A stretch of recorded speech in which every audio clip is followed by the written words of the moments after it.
Bom dia, irmãos. É bom estar aqui com vocês e a gente poder mais uma vez compartilhar, né, do estudo da palavra. E nós estamos mais uma caminhada. Essa aula eu vou trazer, como eu disse na aula anterior, vou trazer mais alguns elementos sobre a língua, né? O uso da língua. Nós falamos na aula passada que Tiago tem muita preocupação com isso. E ele coloca no capítulo 3, no capítulo 4, parte disso daí para nós. No capítulo 3, ele dedica uma longa passagem para falar especificamente do uso da língua, né? Então, nós vamos hoje, a minha proposta aqui vai ser tentar colocar para vocês por que a gente usa a língua do jeito que a gente usa. E isso eu vou fazer usando um livro aqui que eu mostro já para vocês. Mas antes, vamos ler Tem dois trechos que eu gostaria de usar para embasar, vai estar assim como pano de fundo de tudo aquilo que nós iremos falar hoje, tá bem? O primeiro é Tiago, capítulo 3, verso de 10 a 11. Ele fala assim: da mesma boca procedem bênção e maldição. Meus irmãos, não pode ser assim. Acaso pode sair água doce e água amarga da mesma fonte? E a resposta a esta pergunta é não. Então, ouça o que Tiago aqui, o impacto de Tiago fala: meus irmãos, não pode ser assim. Mas nós sabemos que, apesar de não poder ser assim, aqui e ali a gente acaba escorregando no uso da língua e ultrapassando esse plano de Deus. E o outro é Tiago, capítulo 4, verso 11, ele dá novamente um não para nós. Irmãos, não falem mal uns dos outros. Quem fala contra o seu irmão, ou julga o seu irmão, fala contra a lei e a julga. Quando você julga a lei, não a está cumprindo, mas está se colocando como juiz. Então, eu pus em vermelho aí as duas ênfases de Tiago sobre não falar mal. Não pode ser assim, não fale mal. E é com isso que eu gostaria de lidar. Por que a gente fala mal? E eu tive pensando nisso e vou tentar colocar para vocês isso de uma maneira que eu tenho aqui no meu coração, que é relacionar o nosso temperamento com o uso da nossa língua. Dependendo do nosso temperamento, nós usamos a nossa língua, o nosso falar, de uma maneira diferente. Eu vou fazer isso usando um livrinho aqui, ó. Um livro que chama Temperamento Transformado, Controlado pelo Espírito Santo. Desculpa, eu coloquei errado o nome aqui. Mas é Temperamento Controlado pelo Espírito Santo. Eu tenho o livrinho dele aqui, que ele está todo despedaçado, já descascado. Esse livro ele foi escrito pelo pastor Tim LaHaye em 1969.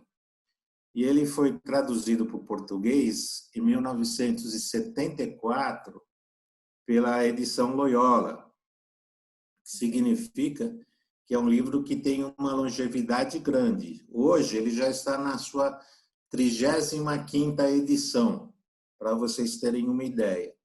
Então, é um livro, digamos assim, foi um dos primeiros livros de ajuda pastoral que nós recebemos em português, e ele teve uma ampla repercussão. Eu creio que o pessoal da nossa geração tenha usado bastante esse livro. Então, esse livro fala sobre o temperamento. Eu vou falar sobre o temperamento, e em cada um dos temperamentos que nós podemos ter, que são 4, eu vou tentar relacioná-los com o uso da língua. Eu vou pôr a gente, no fim, vai pôr o uso da língua sobre isso, tá certo? E ele fala que os temperamentos, né, estão no nosso subconsciente. Ele listou 4 temperamentos básicos. E esses 4 temperamentos que ele usa aqui, eles não são criação dele, ele está usando já uma classificação que tinha sido feita pelo Hipócrates 400 anos antes de Cristo. Então, Hipócrates, ele era um filósofo grego que viveu entre 460 a 370 antes de Cristo. Ele era médico também.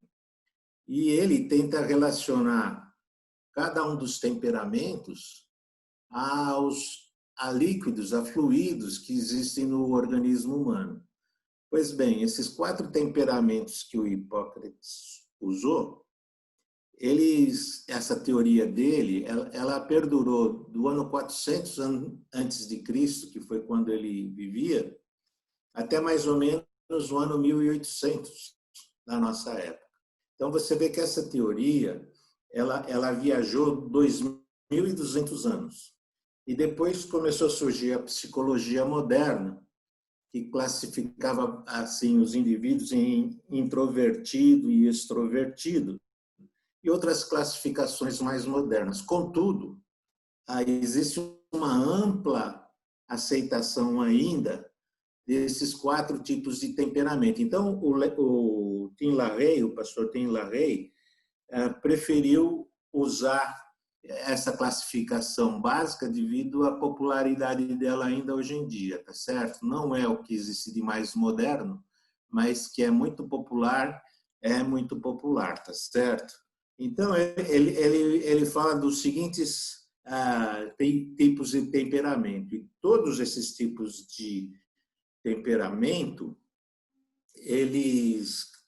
todos nós temos um temperamento que é uma mistura deles, tá certo? Então, ele fala, por exemplo, que existe um temperamento que é sanguíneo. Eu vou falar depois, abrir cada um deles, tá certo? Ele fala de um temperamento que é colérico, de um temperamento que é melancólico e de um temperamento que é fleumático. Eu vou abrir cada um deles já para vocês. Então, ele associa cada um desses temperamentos a líquidos, fluidos dentro do nosso organismo, né? Isso o Hipócrates, né? Ele fala, o sanguíneo, obviamente, ele está falando do sangue. O colérico, ele relaciona com a bilis. A bilis do fígado, né? Que funciona como um tipo de detergente para diluir a gordura que a gente ingere, né? Ele usa também a bile preta, que é produzida no baço, e ela serve para filtrar o sangue, para matar células fracas e restaurar e criar as células novas. Ele fala do fleuma. O fleuma é um líquido branco que é produzido no pulmão da gente, no sistema respiratório, que a gente cospe para fora de nós. Então, ele tenta relacionar cada temperamento com a quantidade desses fluidos que nós temos no nosso organismo. Essa era o trabalho, vamos dizer, científico do Hipócrates. Então, o Tim LaHaye continuou com essa classificação, só que ele, não, evidentemente, ele não defende, ninguém mais defende, de que o temperamento tem a ver com esses fluidos, tá certo? O Tim LaHaye, na verdade, ele fala que isso depende dos genes que a gente recebe dos nossos pais, né? Então, nós recebemos essa carga hereditária que forma o nosso temperamento. Também, esse temperamento que a gente tem, ele é ingênito, ele nasce conosco, ele faz parte da nossa nascença, do nosso estado de ser natural. E assim como a gente não define cor dos olhos, não define tipo de cabelo que a gente herda ao nascer, ele fala também a gente não consegue escolher ou optar qual que é o tipo de temperamento que a gente prefere, né? E cada indivíduo tem uma mistura desses elementos aqui, desses 4 temperamentos. Não existe um indivíduo puro sangue, que só tem um temperamento. Você pode ter a mistura de 2 temperamentos, de 3 ou dos 4 temperamentos, se você quiser. Mas não existe um indivíduo que tenha só e somente um dos temperamentos, tá certo? Então não existe o puro sangue, o puro temperamento, né? O que importa para o nosso estudo aqui é o seguinte, que cada indivíduo, um desses temperamentos, ele é mais predominante do que os outros que nós temos. Então, e isso explica muito e a maioria das nossas ações e reações. E no nosso tema que nós estamos abordando, cada temperamento tem a ver com a maneira que nós usamos a nossa fala, tá certo? Então, em cada temperamento nós temos virtudes e temos fraquezas, e nós precisamos conhecer qual que é o temperamento mais dominante e saber já de antemão quais são as nossas virtudes de temperamento para tirar o melhor delas e aprimorá-las, e quais são as nossas fraquezas que a gente tenta ou deve tentar corrigir e pelo menos policiar, né? Tá certo? Então eu vou fazer aqui uma breve exposição de cada um dos temperamentos e você vai perceber que você vai se achar mais identificado com um deles e você vai até entender melhor por que você reage como você reage e como os que estão ao seu redor reagem de como reagem. Eu acho que você percebendo isso como uma coisa que faz parte de cada indivíduo, já ajuda e facilita a vida para você administrar situações de crise, e se você consegue entender as suas fraquezas e talvez a fraqueza do temperamento do outro, você pode, do esposo, da esposa, dos filhos, você pode entender melhor a reação deles e pode também ajudar a melhorar, tá certo? E depois nisso, nós vamos buscar uma solução bíblica, tá certo? Essa primeira parte aqui, ela é basicamente o homem natural, o homem terreno, a natureza terrena, aquilo que a gente carrega quando a gente nasce, até o dia que a gente encontra com Cristo, que vai ser a segunda parte da nossa aula. Mas, a princípio, eu vou discorrer aqui rapidamente para você entender o que significa cada um destes, e depois a gente vai passar para a segunda parte da aula, que é como é que a gente administra o nosso temperamento, né? E o que Deus planejou para a gente. Tudo bem? Então, vamos lá. O primeiro dos temperamentos é o temperamento sanguíneo. O sanguíneo é aquele indivíduo que tem um temperamento espontâneo, exuberante, desassociado. É aquele cara, quando você chega em algum lugar, ele chama atenção, né? Porque ele é extrovertido, ele não consegue ficar escondido, tá certo? Temperamento, ele é explosivo, ele é emotivo, ele é empolgante, faltou um L aqui, mas é empolgante, ele é envolvente. Ele é bem animado, bem humorado, é uma pessoa que reúne pessoas do seu lado, atrai muitas pessoas. Ele é otimista com as coisas, é uma pessoa compassiva, realmente ele se compadece do próximo, e uma pessoa amistosa, que atrai outros indivíduos para os seus relacionamentos. Mas, ao mesmo tempo, é um indivíduo estourado, turbulento, egoísta. Sabe aquele cara pavio curto? é o sanguíneo, né? Ele vê alguma coisa e ele fala sem pensar, assim, ele já explode instantaneamente de acordo com o que ele está sentindo. E então, às vezes ele meio que foge de controle, vamos dizer assim, e fica todo mundo olhando, às vezes sem entender até o comportamento, mas faz parte desse indivíduo, do seu temperamento ser assim.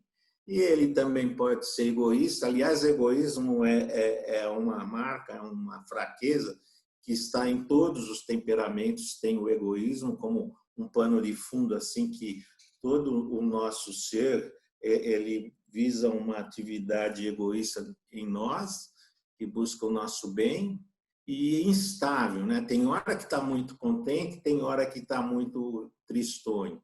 Muda de humor rapidamente. E ele pode ser ríspido na hora que muda de humor. E pode se colocar em dificuldades de ser estourado, de às vezes a maltratar uma pessoa, de falar o que não deve. E isso é muito instantâneo nesse tipo de temperamento, né? E a pessoa bíblica, o personagem bíblico que a gente identifica o sanguíneo é o Pedro, né? Você lembra que Pedro era o dos discípulos de Jesus, o indivíduo que mais falava e sempre estava à frente, ele puxa a espada, corta a orelha do, do soldado que queria prender Jesus, enfim, ele está sempre à frente. Então, a princípio, esse temperamento, só para materializar para você, é o Pedro, tá certo? E evidente que ele vai ter suas dificuldades, né, com o uso da língua, né, porque é explosivo e aí entra em conflitos e confusões, né? Mas ele tem uma virtude, apesar de ser estourado, ele se arrepende, ele pede perdão e ele esquece rapidamente, ele não fica alimentando raiva não, tá certo? Mas nesses estouros que dá, às vezes perde, né, o convívio com as pessoas, tá certo? Então, esse é o temperamento sanguíneo, tá certo?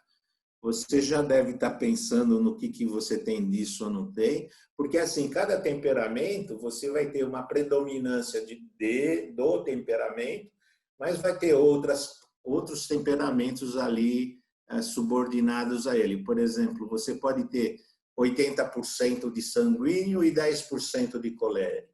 Você pode ter 40% de sanguíneo, 30% de colérico, 10% de fleumático e assim vai.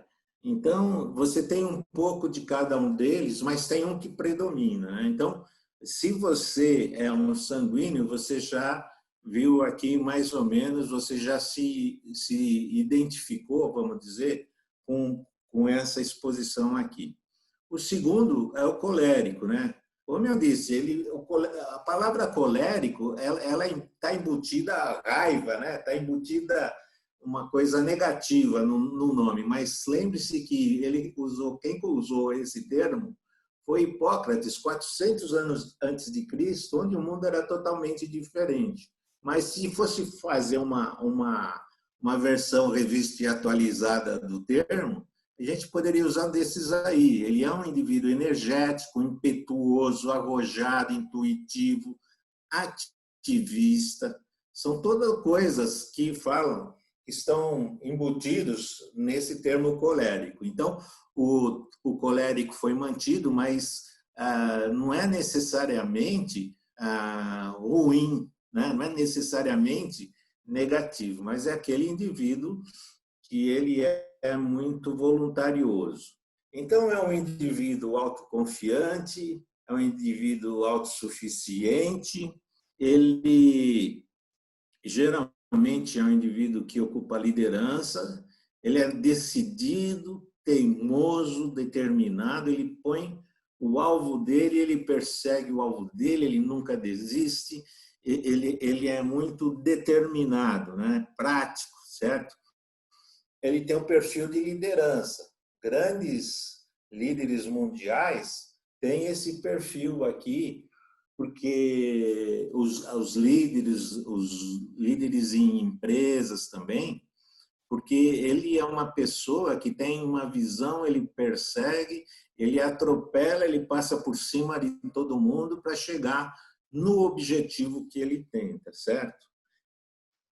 E nessa caminhada dele, de liderança, ele é insensível e sem compaixão. Ele é um rolo compressor. Quem está na frente dele, ele atropela. Então, ele não consegue enxergar e nem entender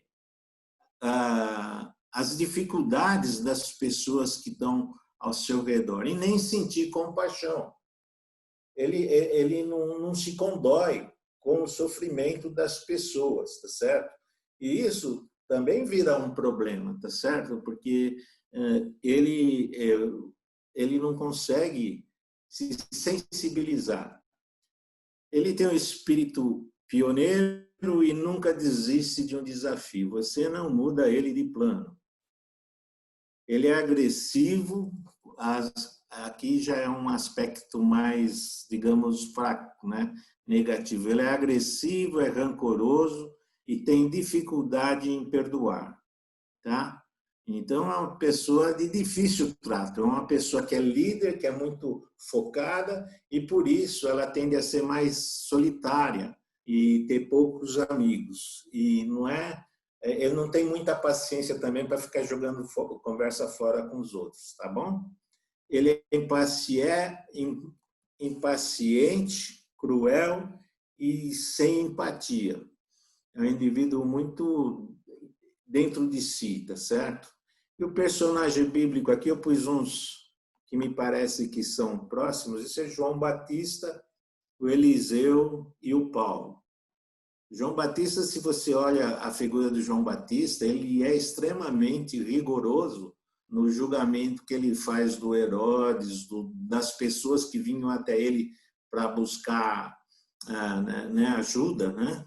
Então, esse era um perfil do João Batista. Sem dúvida, era um líder e uma pessoa muito determinada. O Eliseu também. Se você olhar o profeta Eliseu, você vai lembrar dele de que ele tinha hora que ele era muito rigoroso, muito ríspido. Ele puniu alguns garotos que começaram a zombar dele.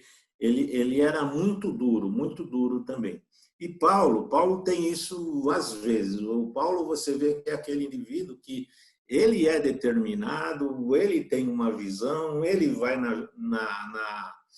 ele vai na missão dele, ele escreve todas as cartas, ele faz a coisa acontecer sem muita ajuda dos que estão, dos outros líderes, dos outros apóstolos. Então, ele é um líder nato, Paulo, e ao mesmo tempo você vê junto com ele, às vezes ele é sanguíneo, que ele explode também um pouco com algumas pessoas, ele fica impaciente com algumas pessoas, e às vezes o Paulo é melancólico, você vê ele sofrendo, né, sofrendo pela igreja, por irmãos, pela causa, tá certo? Então, esse é o perfil do colérico, né? E no uso da língua, por esse temperamento, você vai perceber que é uma pessoa difícil de se relacionar. Então, você não vai ver assim ele numa sociabilidade, ele não vai ter facilidade para fazer contatos de evangelização, de cuidar, de aconselhar, não é o perfil dele. E ele pode ser muito duro com as palavras. E ele pode pôr a perder, às vezes, o trabalho que outros estão fazendo, né? Na integração, na sociabilização e tudo mais. Então, esse é o personagem aqui que se chama de colérico. Vamos para o próximo, que é o melancólico. Melancólico aqui, no sentido de ser criativo, ele é sensível, ele tem um viés tristonho e sombrio, e quando ele está tristonho e sombrio, ele pode ser também hostil. Mas é importante ver que os grandes gênios da humanidade, na área artística, na área criativa, eram indivíduos de perfil melancólico, tá certo? Ele é muito analítico e muito perfeccionista, inclinado à introversão.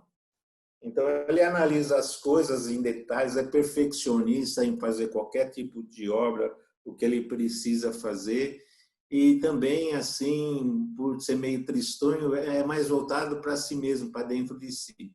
Ele alterna momentos de euforia, quando ele está bem, ele está muito alegre, muito eufórico, exuberante, com momentos de depressão, mas é uma sucessão, isso vai mudando frequentemente na média, assim, ele fica mais tempo no estado deprimido do que no estado eufórico, tá certo?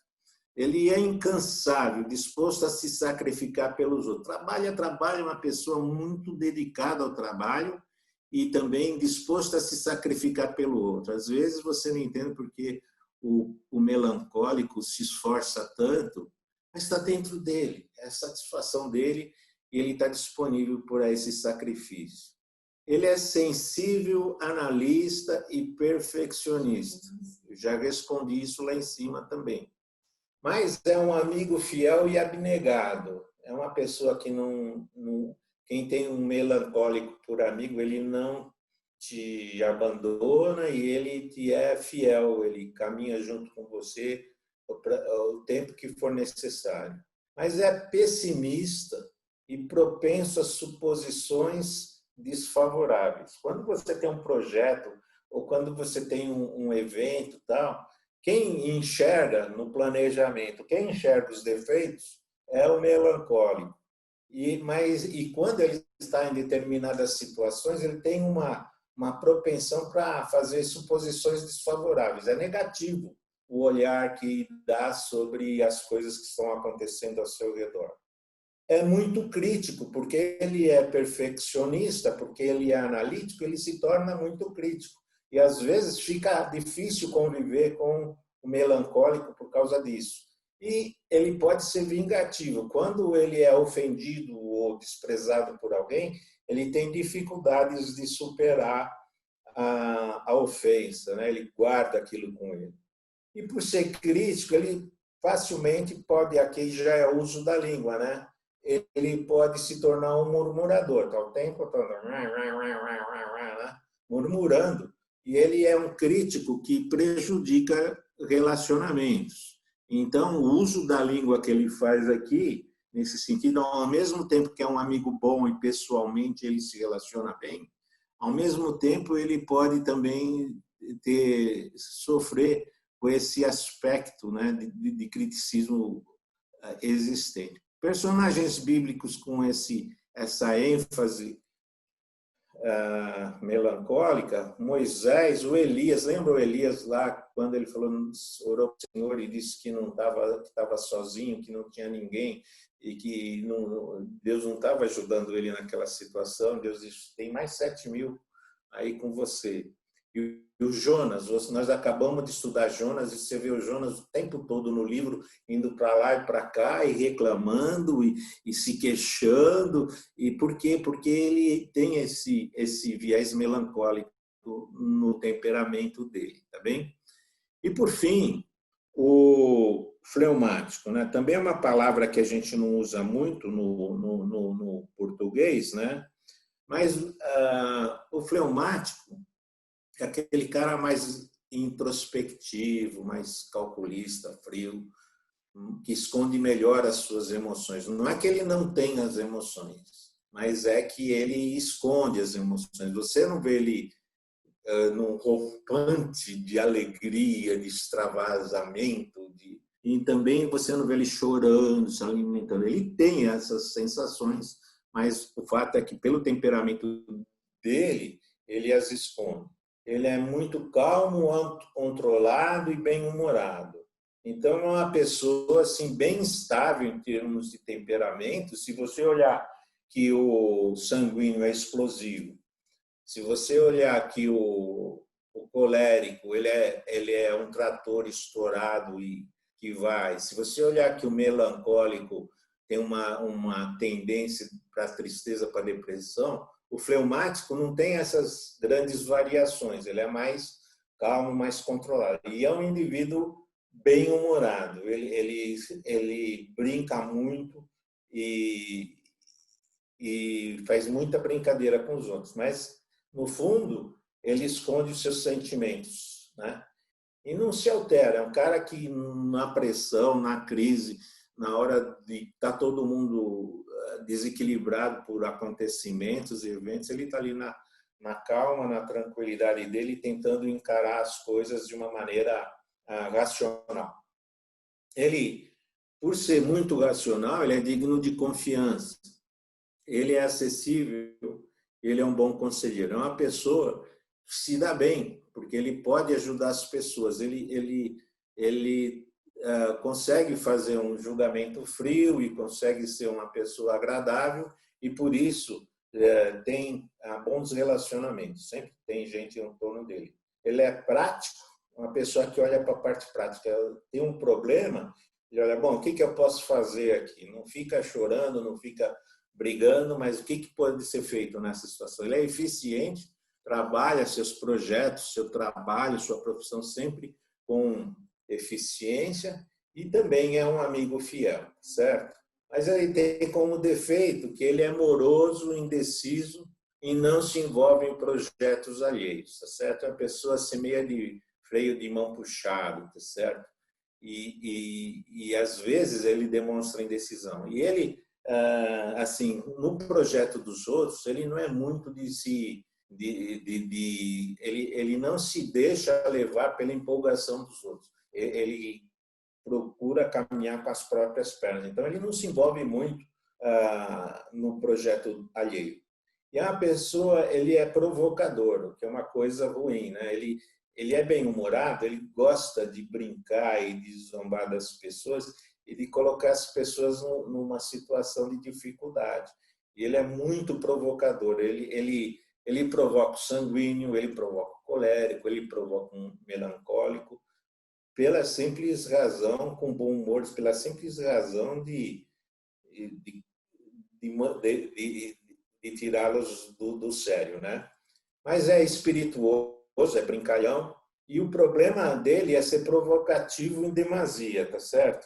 Ele pode brincar e passar dos limites, e com isso ele tira o equilíbrio das pessoas, e as pessoas ficam bravas e zangadas, que é a diversão dele ver isso, e com isso ele pode, sendo jocoso, ele pode até afastar as pessoas do convívio, ou as pessoas do convívio dele se afastam dele também, tá certo? Por causa sabe aquela história de perder o amigo, mas não perder a piada? É esse cara aqui. E ele não se envolve com pessoas e perde oportunidades. Ele é mais interiorizado, mais introvertido, né? Então, ele não é muito de ficar se envolvendo com pessoas. E, por não se envolver muito com pessoas, com certeza perde oportunidade na evangelização e do relacionamento social.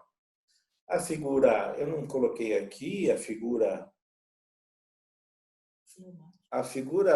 típica do fleumático, bíblica do fleumático aqui, eu diria para vocês que seria, por exemplo, o Abraão. Abraão era um cara equilibrado e ele saía para soluções práticas e ele planejava muito bem todas as ações que ele fazia, né? Ele tem esse viés de ser fleumático. E só assim, fechando essa parte dos 4 temperamentos, o indivíduo que eu acho que a gente pode ver os 4 temperamentos assim em momentos difíceis e em momentos distintos da sua vida, é o Davi. Eu acho que o Davi tinha essas 4 coisas bem equilibradas. O Davi, ele era sanguíneo quando mexiam com ele, ele era extremamente sanguíneo. Quando o marido lá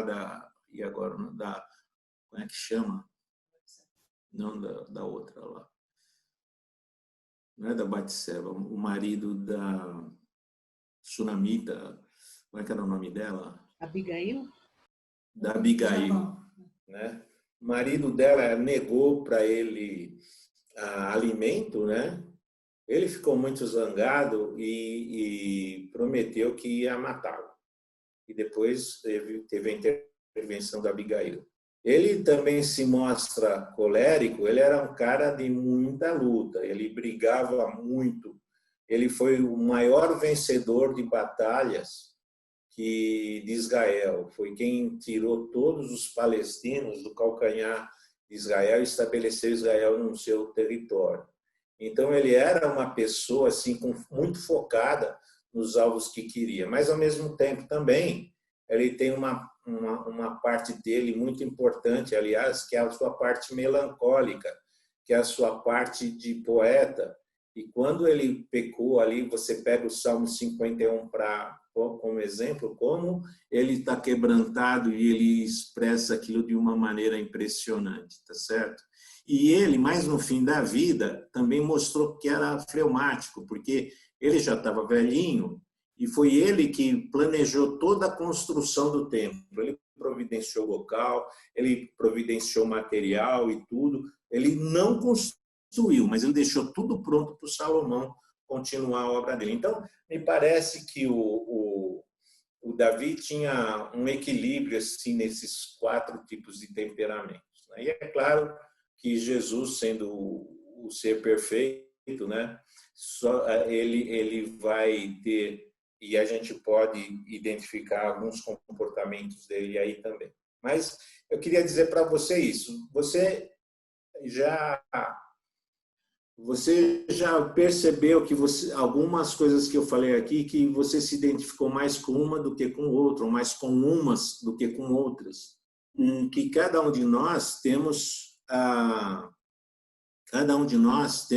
o nosso temperamento voltado para esse temperamento.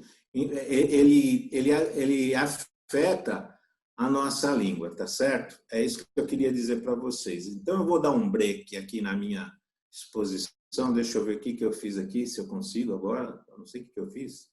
Mas eu quero que vocês, voltar aqui o microfone para vocês. Se alguém quiser fazer alguma manifestação, por favor, ou alguma pergunta, pode se manifestar aí, a gente vai compartilhando. Tem alguém querendo falar alguma coisa mais sobre isso? De dizer que é só didático isso, né? É uma coisa que é teórico, né? Uma teoria, uma né? teoria. É uma teoria, né?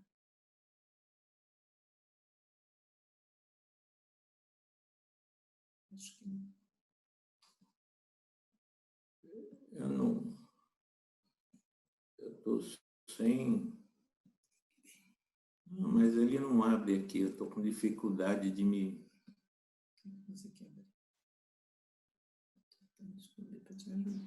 Gi, eu vou fechar seu compartilhamento, aí você abre de novo, tá? Tá. Às vezes travou. Posso fazer uma pergunta? Abriu. A Alba que ia falar, é isso? Isso. Diga.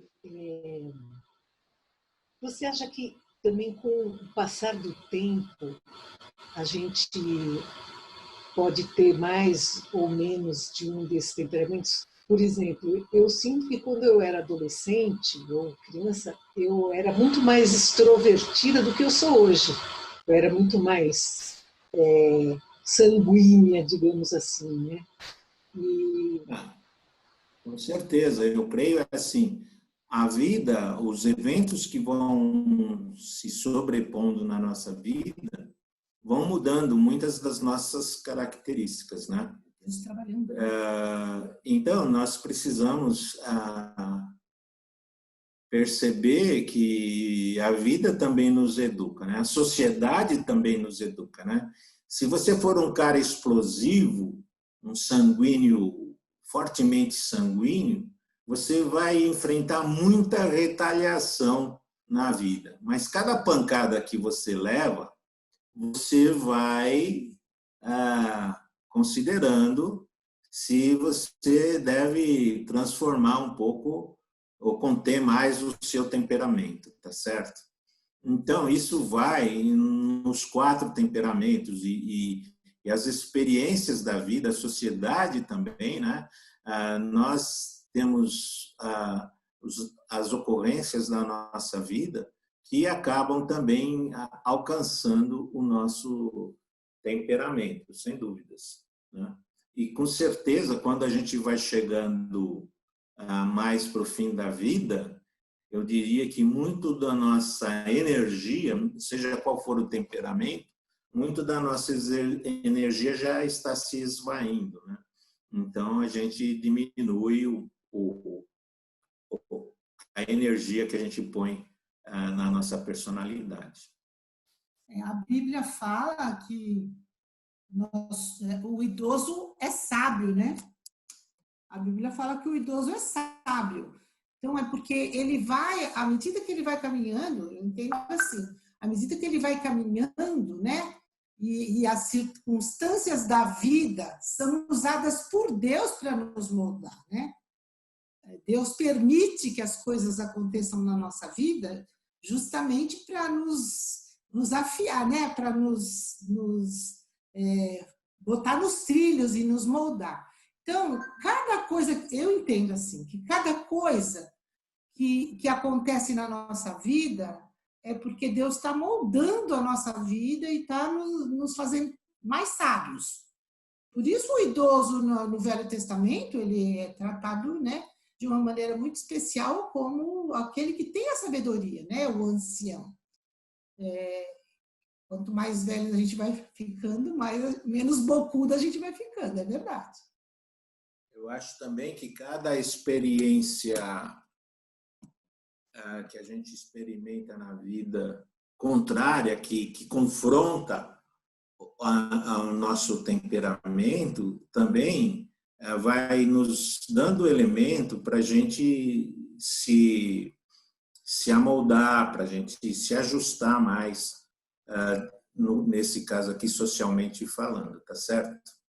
Então, basicamente é isso aí. Tá bem para todo mundo, eu vou para frente. Ok, vamos voltar então. Então, esse aqui, digamos, é o temperamento.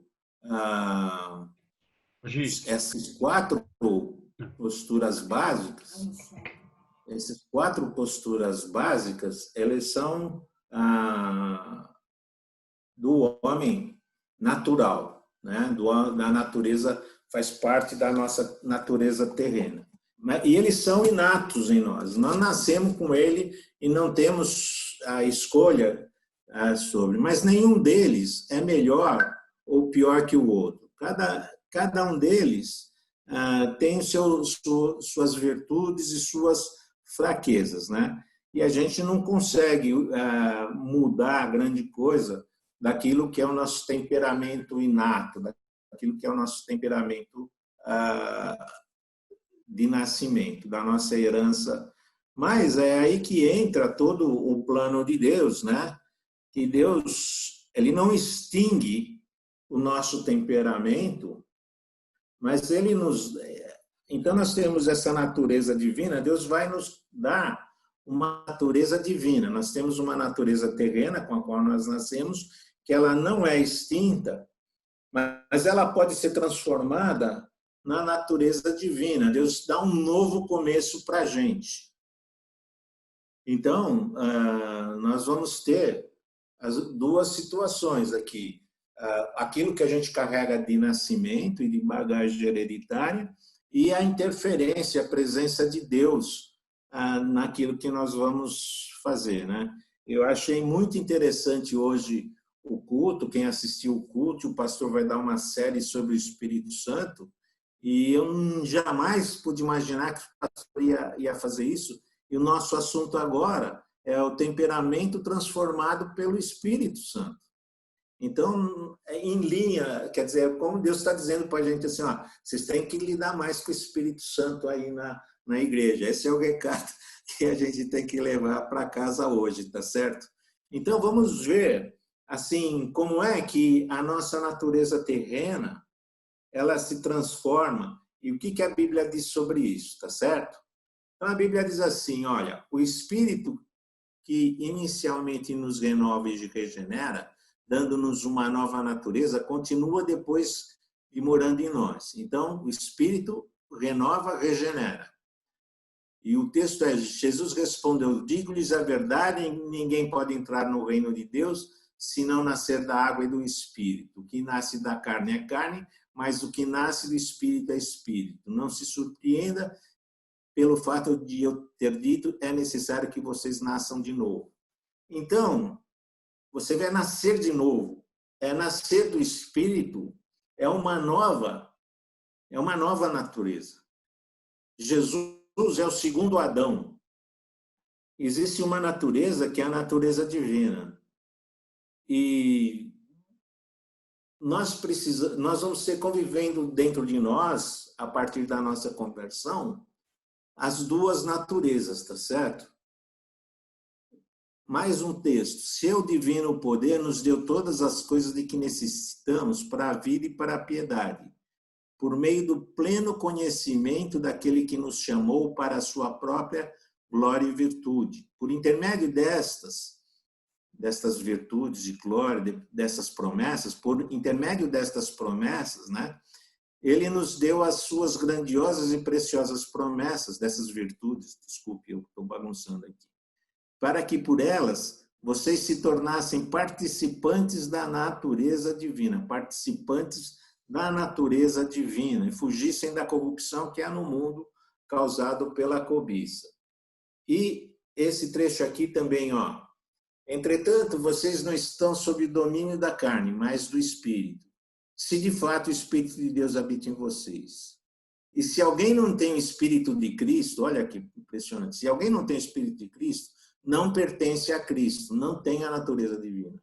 Mas se Cristo está em vocês, o corpo está morto por causa do pecado, mas o Espírito está vivo por causa da justiça. E se o Espírito daquele que ressuscitou Jesus dentre os mortos habita em vocês, aquele que ressuscitou a Cristo dentre os mortos, também dará vida a seus corpos mortais, por meio do seu Espírito que habita em vocês. Então, você vê nesses trechos aqui que o apóstolo o apóstolo João aqui nesse trecho, Paulo também, né, vai dando para a gente aqui essa ideia de uma nova natureza, né? E quais são as bases dessa nova natureza? Está aqui, ó. De modo que, de agora em diante, a ninguém mais consideramos do ponto de vista humano, ainda mais que antes tenhamos considerado a Cristo dessa forma, agora já não consideramos assim. Portanto, se alguém está em Cristo, é nova criação. Nova criação. As coisas antigas já passaram. Eis que surgiram coisas novas. Então, existe digamos o quê? Uma atualização, né? Existe uma renovação, um início, um novo início, e esse início ele é espiritual. E esse início espiritual deve sobrepor a nossa natureza antiga, tá certo? Então, agora, eu gostaria de avançar um pouco com essa pergunta: como o Espírito Santo atua? A gente lê bastante sobre o Espírito Santo, né? E como o Espírito Santo atua nessa nova natureza e como ele vai atuar no nosso coração. Primeiro aqui, ó, João 14:16 é onde a gente tem mais ensino de Jesus sobre o Espírito Santo. Né? Então, Jesus fala assim: eu pedirei ao Pai e ele lhes dará um conselheiro para estar com vocês para sempre, o Espírito da verdade. O mundo não pode recebê-lo porque não o vê nem o conhece. Mas vocês o conhecem, pois ele está com vocês e estará em vocês, tá certo? Então, ele está com vocês, estará em vocês. Ele vive com vocês. Ele estará com vocês. É um novo princípio dominando a nossa vida, né? Mas o conselheiro, o Espírito Santo, que o Pai enviará em meu nome, disse Jesus, lhes ensinará todas as coisas e lhes fará lembrar tudo o que eu lhes disse. Então, veja, o Espírito, ele está com vocês, ele está em vocês. O Espírito ensina, o Espírito faz lembrar. Mas quando o Espírito da verdade vier, ele os guiará a toda a verdade. Não falará de si mesmo, falará apenas o que ouvir e lhes anunciará o que está por vir. Ele me glorificará porque receberá do que é meu e o tornará conhecido de vocês. Tudo que pertence ao Pai é meu, por isso eu disse que o Espírito receberá do que é meu e tornará conhecido a vocês. Então, o Espírito fala, o Espírito guia, o Espírito anuncia o que vai acontecer, o Espírito torna conhecido a nós. Isso faz parte do Espírito, está disponível, deve estar atuando na vida do cristão. Sempre que forem presos e levados a julgamento, não fiquem preocupados com o que vão dizer. Digam tão somente o que lhes for dado naquela hora, pois não serão vocês que estarão falando, mas o Espírito Santo. O Espírito Santo fala através de nós. Ele usa a nossa natureza para poder falar o que ele tem a dizer. Então, ele, além de nos informar, nos guiar, nos orientar, ele fala através de nós. O Espírito Santo testemunha ao nosso espírito que somos filhos de Deus. Eu gosto muito desse trecho. Ele fala, o Espírito Santo testemunha ao nosso espírito. Existe uma intimidade. Hoje o pastor falou no culto uma coisa muito interessante. Se nós não estamos dentro dos limites do Espírito, nós perdemos a paz. Vocês lembram que o pastor falou isso? Quem assistiu o culto, o pastor falou isso. Então, existe o Espírito Santo, ele começa a mudar a nossa vida. Ele começa a mudar. E isso não é uma questão de experiência estática, de tremores, de emoções. Ele vai mudando o que está dentro de mim, dentro de você. Tá certo? A presença dele, nós sabemos o seguinte, quando não tínhamos o Espírito, nós não fazíamos as coisas de Deus, propostas por Deus no nosso íntimo.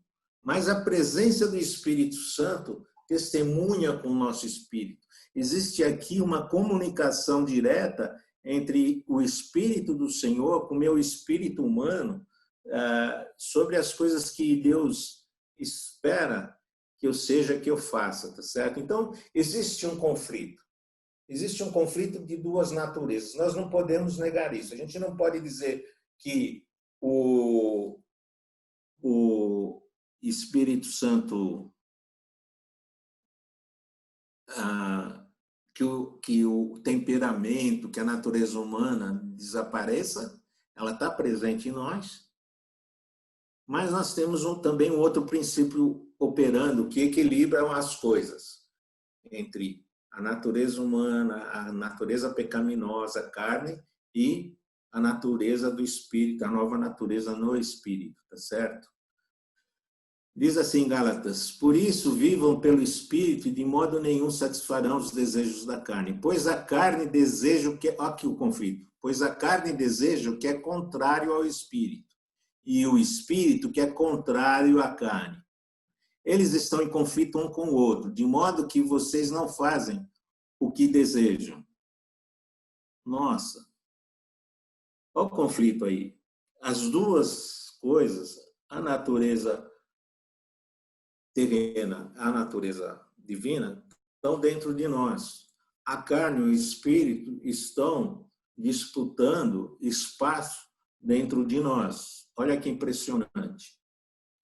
Paulo escreveu assim, eu não faço o bem que quero, mas o mal que não quero, esse pratico. Ele tem boa intenção de fazer as coisas, mas acaba fazendo outras que ele não quer fazer. Isso é a fraqueza da carne. E depois você vai lendo aí Romanos 7, Romanos 8, ele acaba falando, graças a Deus por Jesus Cristo, que nos conduz à vitória, né? Então, se eu tenho que vencer a carne, é através de Jesus Cristo. Achei impressionante, o pastor também leu um trecho aí que eu achei muito interessante. Se você for lá em Colossenses 3,15, que foi o sermão de hoje, o pastor leu Colossenses 3,15, e lá ele diz assim, não é no Colossenses 3,15, onde é que é? Deixa eu ver, eu anotei aqui.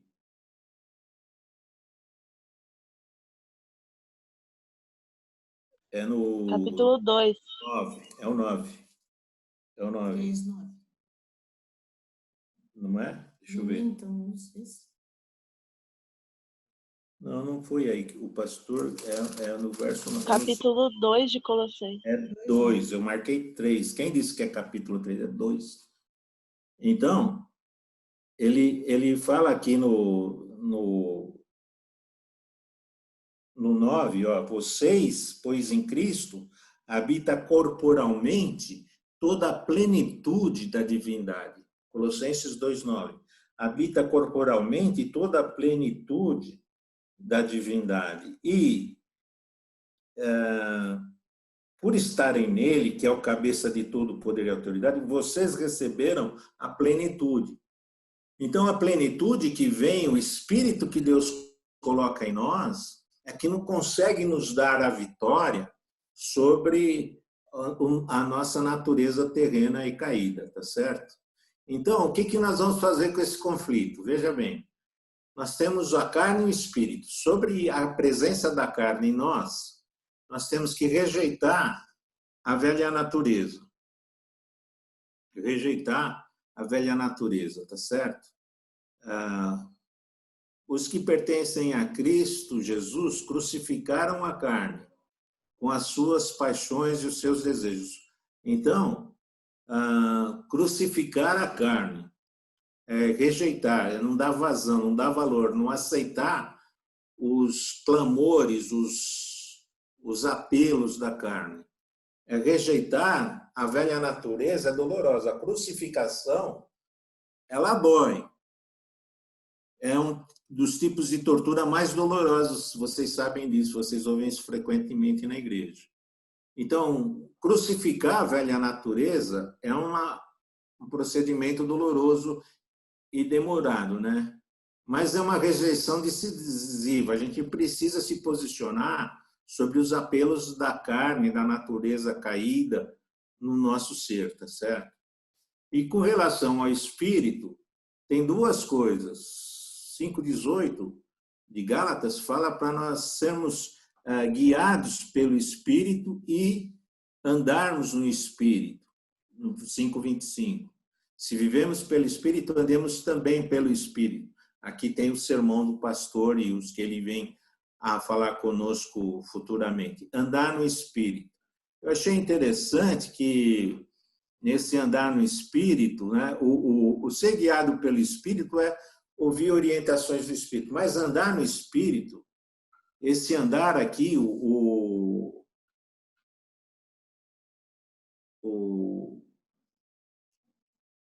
como é que eu chamo o pastor lá, o anglicano lá o pastor John Stott, ele fala assim, esse termo andar significa uma linha proposta para você. Sabe aquela linha que quando você entra no hospital, se chega na recepção e você quer ir numa determinada especialidade, a recepcionista fala, ó, sobe na linha amarela e vai até o fim. E você anda pelos corredores e você termina exatamente na sala que você quer.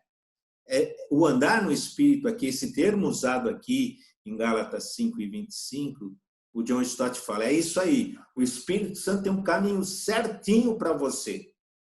Você tem que subir na linha do Espírito, do caminho do Espírito, e perseguir ele, que você vai chegar a bom termo naquilo que está proposto por nós, tá certo? E também, ele fala assim, ó, se vocês ressuscitaram com Cristo, procurem as coisas que são do alto, onde Cristo está sentado à direita de Deus. Mantenham o pensamento nas coisas do alto e não nas coisas da terra. Olha a dica. Com que você deve ocupar o seu pensamento? Pois vocês morreram e agora a sua vida está escondida com Cristo em Deus. Quando Cristo, que é a sua vida, for manifestado, então vocês também serão manifestados com Ele em glória. Esse vermelho deixa um caminho para nós, aqui, ó, um trilho para seguir. A gente tem que focar a nossa mente nas coisas do alto. E para fazer e deixar morrer a natureza terrena. E a nossa vida está escondida com Cristo em Deus. Bem, nós temos aquilo que se chama de meios de graça, né? Como é que eu ando no caminho proposto? Caminhar no caminho proposto, a gente tem que pensar que tem os meios de graça disponíveis para a gente, né? Temos a oração, nós temos a meditação nas Escrituras, nós temos a comunhão com os irmãos, nós temos a observância do dia do Senhor, nós temos o culto público e nós temos a ceia do Senhor. Veja quantas coisas nós temos disponíveis para nós, tá certo? Então, a gente tem já meios de graça que nos ajudam a saber a vontade de Deus e do Espírito. Andar ativamente no caminho proposto. Deus tem um caminho proposto para a gente não deve ser passivo e aceitar. São necessárias, nessa caminhada proposta para nós, ela não é só passiva, mas é ativa também, tem duas precauções. A primeira é não magoar o Espírito Santo. Tem aqui esse trecho de Efésios, nenhuma palavra torpe saia da boca de vocês, ó, palavra, é o nosso tema, né, o uso da palavra, mas apenas a que for útil para edificar os outros conforme a necessidade, para que conceda graça aos que a ouvem. Não entristeçam o Espírito Santo de Deus, com o qual vocês foram selados para o dia da redenção. Agora você vê o uso da palavra, livrem-se de toda amargura, indignação, ira, gritaria, calúnia, bem como toda a maldade. Sejam bondosos e compassivos uns para com os outros, perdoando-vos mutuamente, assim como Deus perdoou vocês em Cristo. Então, não entristecer o Espírito. Eu queria dizer para vocês, o Espírito é uma pessoa. Nós temos dificuldade de pensar no Espírito como uma pessoa, porque Deus, nós temos um conceito latente, porque todo mundo teve um pai. Bom ou ruim, todo mundo teve um pai. Jesus, o Filho, nós temos a pessoa dele maravilhosamente descrita nos Evangelhos, nós temos uma boa noção sobre o que é Jesus. Mas o Espírito, que é uma pessoa, nós não temos uma materialização dele, você percebe? Daí a nossa dificuldade de falar, puxa, o que é esse Espírito? O que eu faço com esse Espírito? Como é que eu... Mas o Espírito é uma pessoa, e uma pessoa que precisa também receber afeição. Então, não entristecer o Espírito tem a ver com a gente perceber as coisas que agradam, as coisas que entristecem o Espírito. Nós estudamos lá em Tiago, que o Espírito tem ciúmes de nós. O Espírito tem ciúmes de nós. Então, nós precisamos pensar na nossa relação. Eu vou falar uma heresia aí, desliga a imagem e o ouvido aí do pastor, que eu vou falar uma heresia aqui. Eu espero que os irmãos não me apedrejam por ela, mas eu vou arriscar. Imagina o seguinte, que o Espírito Santo é o irmão mais novo de Jesus. Ele é o irmão mais novo não por questão de idade, mas porque que ele sempre existiu também, mas porque ele é o último que nos foi revelado assim. Então Jesus, a nossa doutrina do Espírito Santo fala que o Espírito procede de Deus Pai e procede do Filho, procede do Pai e do Filho. E Jesus fala, estou te mandando o conselheiro. E quando eu estiver com vocês, ele não ia mandar o conselheiro, mas quando o conselheiro está junto comigo, ele está comigo. Então, esse Espírito é um tão próximo, tão próximo, tão próximo de Jesus, que o que um quer, o outro quer, o que um faz, o outro faz.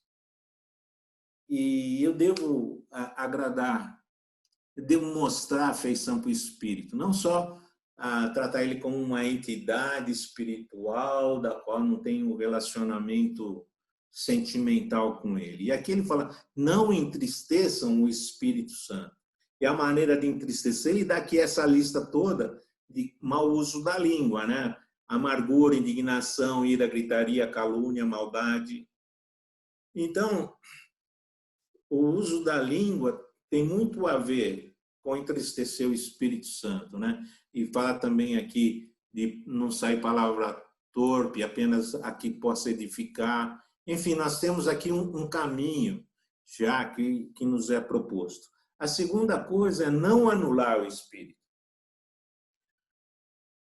Diz aqui Tessalonicenses, deem graças em todas as circunstâncias, pois esta é a vontade de Deus para vocês em Cristo Jesus. Não apaguem o Espírito. E esse não apagar o Espírito tem a ver, assim, com a gente se afastar do Espírito para fazer as coisas que ele não admite, e ele também vai se afastando de nós. É um afastamento recíproco, tá certo? E a gente precisa considerar isso, não limitar o Espírito, não sufocar o Espírito, mas ele possa fluir em nós e através de nós, tá certo? E quando que isso acontece? Quando que,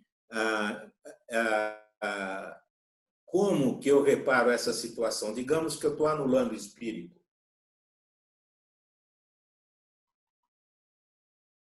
Nós temos que começar com arrependimento, confissão, pedir perdão e um novo recomeço. Então, eu me arrependo, eu confesso o meu pecado, peço perdão e começo de novo. O pastor disse, isso é uma coisa contínua na nossa vida. É um processo que toda vez que a gente percebe, a gente retoma. Porque, assim, na salvação, quando nós recebemos a Cristo, o batismo é um evento único que acontece quando nós nascemos de novo, né? Mas depois, o batismo do Espírito acontece na conversão. Mas depois, eu vou tendo enchimentos. Durante a vida cristã, eu tenho diversos enchimentos.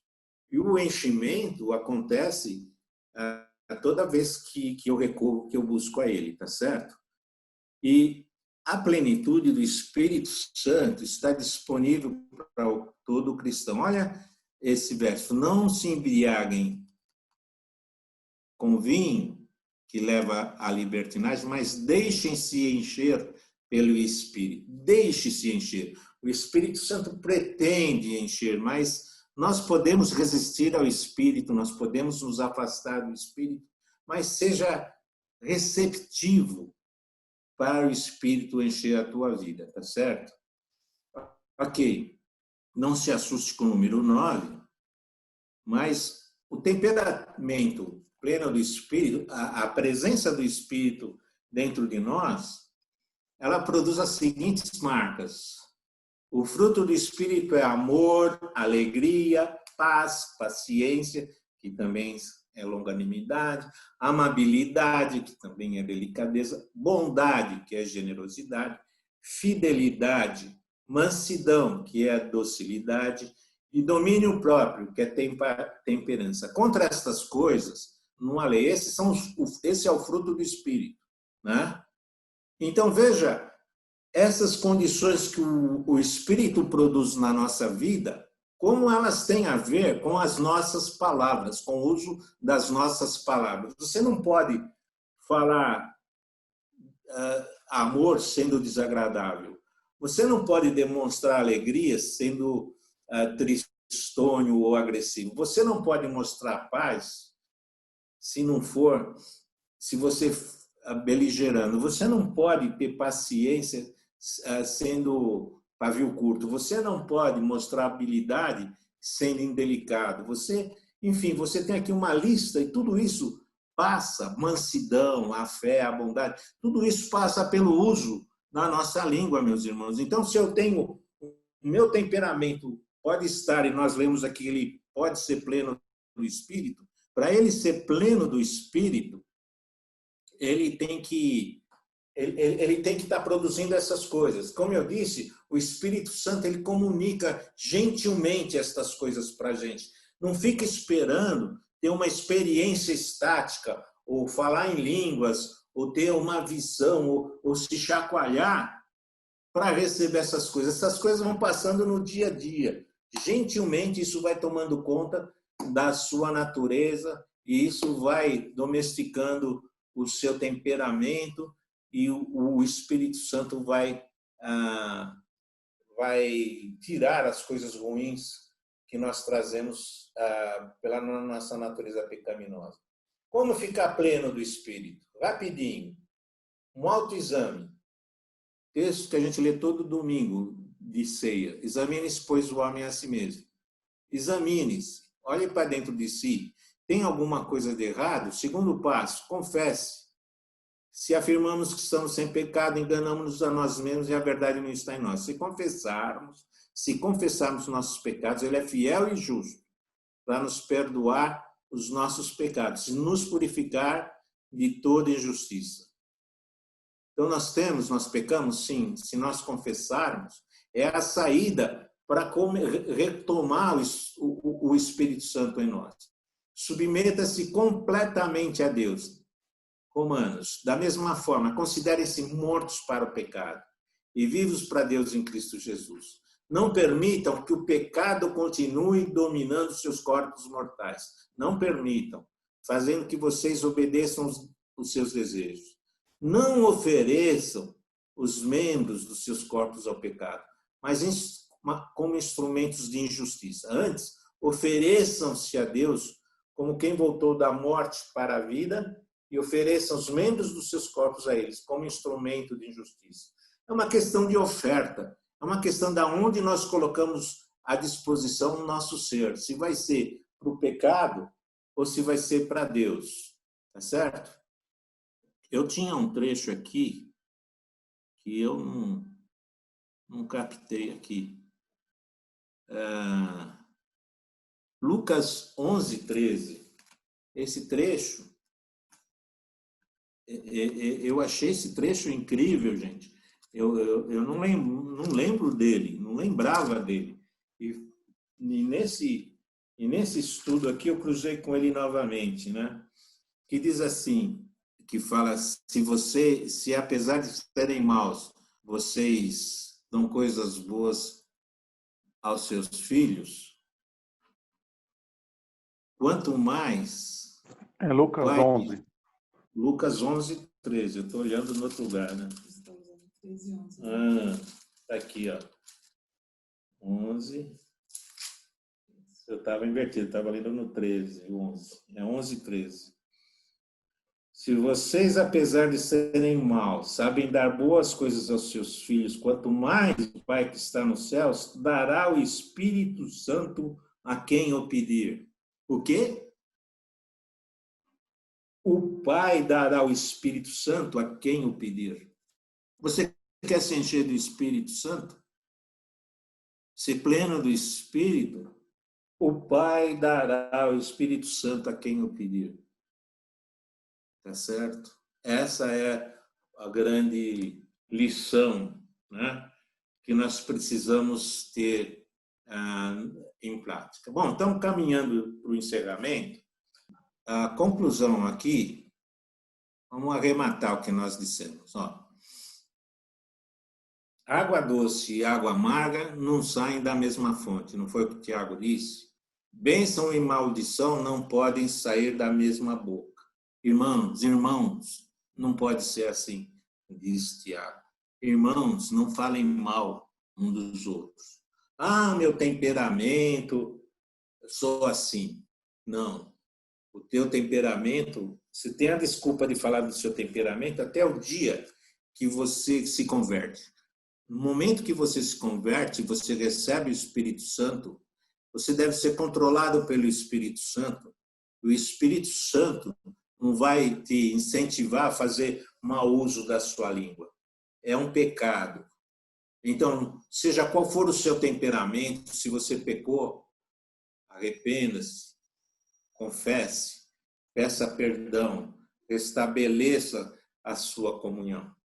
Então, eu acho que é essa a preocupação que nós temos que ter no coração da gente, seja qual for o nosso temperamento. O que faremos, então, sobre o uso da língua? O que nós vamos fazer, meus irmãos? Como é que anda a língua? Continuar sendo, como o Tiago chamou, o mundo de iniquidade? Ou vai ser um vaso de louvor para Deus? Como é que nós vamos usar a nossa língua? Nós temos aqui o ensino de Tiago, muito precioso, muito enfático para nós. E eu espero que você não se esconda, né, atrás do seu temperamento para justificar, né, pecados, né? Então não cabe isso daí, tá certo?